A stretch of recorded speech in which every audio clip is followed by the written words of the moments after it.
রাক্ষসী নদী পদ্মা, যার ঢেউয়ের তোড়ে এখানে তটরেখা বদলায় প্রতিনিয়ত। প্রমত্তা পদ্মা শুধু জনপদ গিলেই ক্ষান্ত হয় না, মাঝে মধ্যেই সে কেড়ে নেয় প্রাণ, ডুবিয়ে দেয় হাজারো স্বপ্ন। দক্ষিণ পশ্চিমাঞ্চলের ২১ জেলার প্রবেশদ্বার এই দৌলতদিয়া পাটুরিয়া ফেরিঘাট।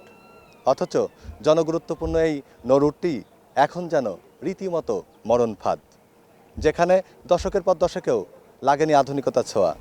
ঘাটের অবস্থা হতশ্রী। ফেরি পারাপারে ৭টি ঘাট থাকলেও বর্তমানে সচল রয়েছে ৩টি, বাকি ৪টি বন্ধ দীর্ঘদিন। যদিও অতি জরুরি বিবেচনায় আপৎকালীন তহবিলও থাকে প্রস্তুত। খরচ হয়, কিন্তু চেহারা বদলায় না ফেরিঘাটের।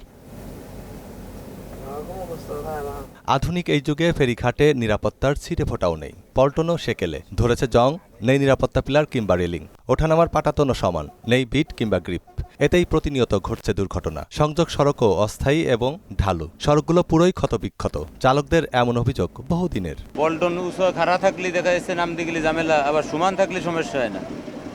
পল্টন হচ্ছে উঁচু নিচের কারণে যে পানি বাটায় টান দেয়, যে সময় ওই সময় যে ঝামেলা, পানি ভরপুর থাকলে আর সমস্যা হয় না। এই রাস্তায় এই সমস্যাটা তৈরি করেছে। ঘাট থেকে গাড়িগুলো লাভে ওইগুলো বেকু দিয়ে মাটি কেটে সমান করে দিতে হবে। পল্টন গুলাকে রেলিং করে যাতে এই দুর্ঘটনার মোকাবেলা থেকে আমাদের রক্ষা পেতে পারি, সেই ব্যবস্থা যেন সরকার করে, এটুকু সরকারের কাছে আমার আবেদন। এটা তো বিআইডব্লিউটি এর সরকারি কর্মকর্তাদের কাজ, এটা লক্ষ্য করবে এই প্লেটটা যে রেলিং আছে কিনা, নাই কিংবা কাজ করতেছে কিনা, এটা তো তাদের দেখার বিষয়, এটা তারা লক্ষ্য করতেছে না। ফেরিঘাটটা এবং রোডটা যাতে লেভেল পর্যায়ে থাকে, এই জন্য বিআইডব্লিউটিএ এবং বিআইডব্লিউটিসির কাছে অনুরোধ করছি। এই রুটে প্রতিদিন পার হয় অন্তত ৫,০০০ গাড়ি। ফেরিঘাটে ভিড়তেই ওঠার তারা অপেক্ষমান যানবাহনের, অপরদিকে নামারও তারা ফেরিতে থাকা গাড়ির। এখানেই শুভঙ্করের দারুণ ফাঁকি। টাকার বিনিময়ে গাড়ি ছাড়ে 20টা 25টা গিয়ে ঘাটের মুখে যেয়ে 16 যেয়ে চাকা নামার পরে ফেরিতে বলে যে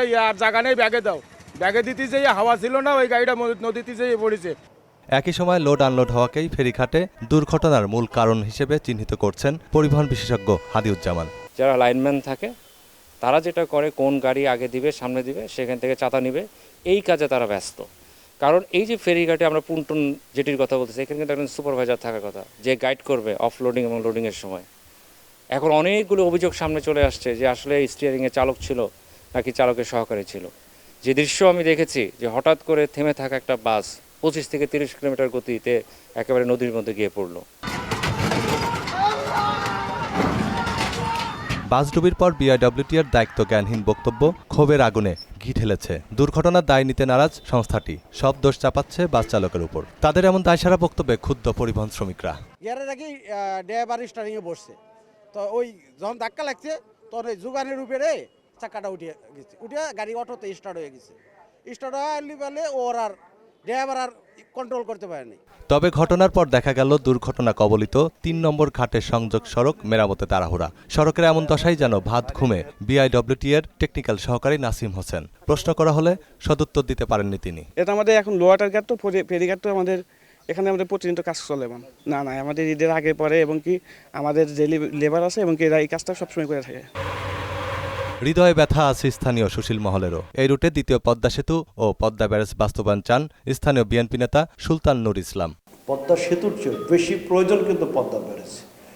উত্তরবঙ্গ যেরকম আপনার মরুভূমিতে রূপান্তরিত হয়েছে, আপনার 10 বছরের মধ্যে দেখবেন যে আমাদের এই অঞ্চল মরুভূমিতে রূপান্তরিত। শুধু মরুভূমি না, লবণাক্ত পানি আপনার ঢুকে যাবে, লবণাক্ত পানি আপনার ঢুকবে। খুলনা সাতক্ষীরায় আপনার লবণাক্ত পানি ঢুকেছে। তা আমাদের যদি এখানে পদ্মা ব্যারেজটা না হয়, তাহলে কিন্তু আমাদের একই অবস্থা সৃষ্টি হবে। এখন আমাদের সবচেয়ে বড় দাবি হলো পদ্মা ব্যারেজ, সাথে পদ্মা সেতু। এটা বাস্তবায়ন হলে এই অঞ্চলে নদী শাসন হবে, আধুনিক নদী বন্দর হবে। এদিকে বিআইডব্লিউটি এর সহকারী পরিচালককে প্রশ্ন করা হলে উত্তর দেন ভিন্ন, এড়িয়ে যান দায়ও। আপনাকে আমি প্রথমে বলতেছি যে 83 পর্যন্ত আমার দায়িত্ব না ভাই, আমাকে একটু কোশ্চেন করলে তো আমি আনসার করতে পারবো না। মডেল একে তাহলে আপনার ডিজাইনগত কিছু তফাৎ আছে, যেটা একটা সংশ্লিষ্ট প্রতিষ্ঠানে বিভিন্ন ডিজাইনিং করেই ওরা তৈরি করা হয়েছে। এগুলো কোশ্চেন তো আমি আনসার করতে পারবো না ভাইয়া। এটা যে সংশ্লিষ্ট যারা তৈরি করছেন তারা বিভিন্ন, এটা আপনি যে নকশা আছে, নকশা অনুসারে সেটা তৈরি করছেন। পরিবহন খাতে মাত্র 5% নিয়ন্ত্রণ করে তথ্য প্রযুক্তি, বাকিটা রাজনৈতিক প্রভাবের দখলে। এ কারণেই প্রতিনিয়ত দুর্ঘটনা ঘটছে বলে জানান অধ্যাপক হাদিউজ্জামান। এখানে যদি 5% বিজ্ঞান থেকে থাকে, 95% রাজনীতি। পুন্টনের আসলে চারপাশে অবশ্যই এখানে ওয়াল থাকার কথা স্টিলের, যাতে করে কোনো যানবাহন যদি নিয়ন্ত্রণ হারিয়ে ফেলে সে যেন নদীতে না যায়। এবং তারপর হচ্ছে দুর্ঘটনা যদি কোনো কারণে হয়েও যায়, ফেরিঘাটের ব্যবস্থাপনার দায়িত্বে যারা আছে তাদের একটা বড় দায়িত্ব হচ্ছে তাদের নিজস্ব এখানে ডুবুরি থাকার কথা, যাতে করে উদ্ধার কাজটা দ্রুত শুরু করা যায়। পদ্মা সেতু চালু হওয়ার পরে গাড়ির চাপ কিছুটা কমলেও এই নৌ রুটটির গুরুত্ব একেবারেই ফুরিয়ে যায়নি। কিন্তু প্রশ্ন হলো, আর কত প্রাণ ঝরলে কর্তৃপক্ষের ঘুম ভাঙবে? আর কত বাস ট্রাক সলিল সমাধি হলে প্রাচীন এই নৌ রুটটি হবে আধুনিক? তাই এখনই কার্যকরী ব্যবস্থা গ্রহণ না করা হলে মৃত্যুকূপ হয়েই থেকে যাবে জনগুরুত্বপূর্ণ এই রুটটি। রাজবাড়ীর দৌলতদিয়া ফেরিঘাট থেকে মনিরুল ইসলাম, মোহনা সংবাদ।